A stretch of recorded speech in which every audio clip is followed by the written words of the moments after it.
Assalamualaikum warahmatullahi wabarakatuh. Perkenalkan, nama saya Yusril, NIM H03203331, kelas Biologi A. Di sini saya akan menjelaskan tentang pengertian jenis-jenis, manfaat, serta klasifikasi lumut kerak. Pengertian lichen lumut kerak. Lumut kerak atau lichen merupakan bentuk simbiosis mutualisme saling menguntungkan antara jamur dan ganggang alga. Jamur yang bersimbiosis disebut mycobion, biasanya dari jenis Achoideota dan Basidiomycota. Sedangkan gangga yang bersimbiosis disebut phycobion, biasanya dari jenis Cyanobacteria alga hijau biru yang uniseluler dan Chioroida alga hijau yang multiseluler. Lumut kerak merupakan gabungan miselium jamur yang di dalamnya terjalin sel-sel alga dan keduanya saling bersimbiosis mutualisme. Cara hidup lumut kerak. Lichen tersebut memulai pembentukan tanah dengan melakukan permukaan bebatuan dan menambahkan kandungan zat-zat yang dimilikinya. Lichen dapat juga digunakan sebagai indikator pencemaran udara karena dia tidak mampu hidup pada udara yang sudah tercemar. Jadi, apabila di suatu daerah tidak ada lichen, ini menunjukkan bahwa udara di daerah tersebut sudah tercemar. Selain itu, lichen dapat dimanfaatkan pula sebagai obat, digunakan sebagai penambah rasa dan aroma, serta pigmen yang dihasilkan dapat dibuat kertas lakmus celup untuk menentukan indikator pH. Ciri-ciri lichen lumut kerak secara umum. Ciri-ciri atau karakteristik lumut kerak adalah sebagai berikut. Yang pertama, terdiri dari dua organisme yang bersimbiosis, yaitu dari Achoideota dan Basidiomycota dengan alga biru atau alga hijau.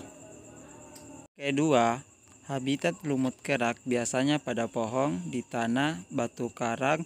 Sebagai pelopor kehidupan, lumut kerak dapat tumbuh pada substrat tempat tumbuhan lain tidak dapat hidup. Susunan talus alga terdiri komponen talus. Apabila banyak polusi udara, maka lichen tidak ada. Yang ketiga, bentuk tubuh berupa talus yang tipis pada irisan melintang. Talus terlihat bagian luar berupa miselium yang kompak dan bagian dalam berupa hifa yang tidak kompak, dan diantaranya terdapat kelompok alga. Yang keempat, talus berwarna abu-abu atau abu-abu kehijauan. Beberapa jenis spesies ada yang berwarna kuning, oranye, coklat, atau merah dengan habitat yang bervariasi.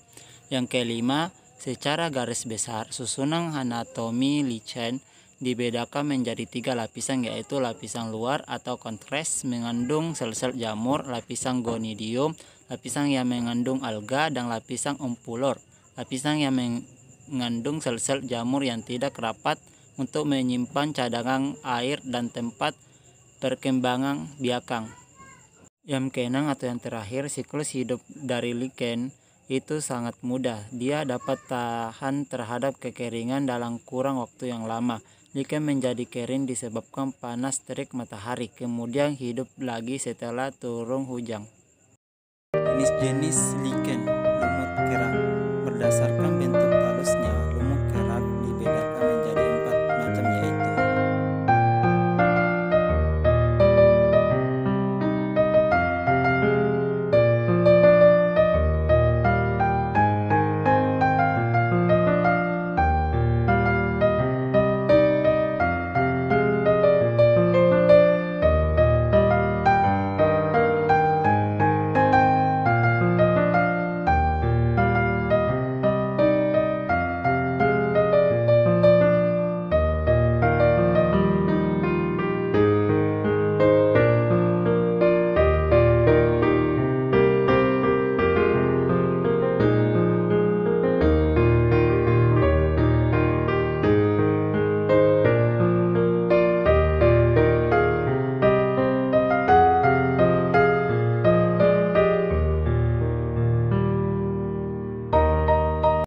klasifikasi lichen lumut kerak.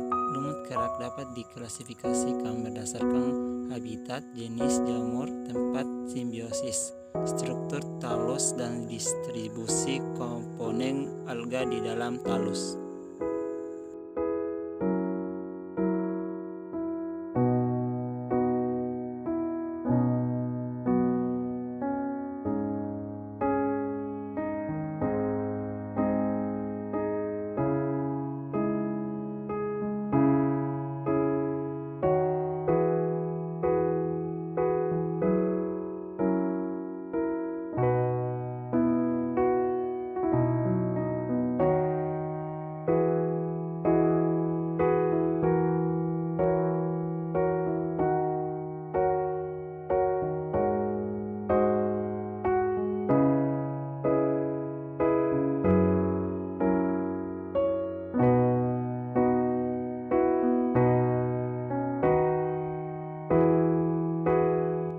Manfaat lumut kerak antara lain sebagai berikut. Yang pertama, sebagai tumbuhan perintis yang sangat membantu dalam proses pelapukan batu tuang.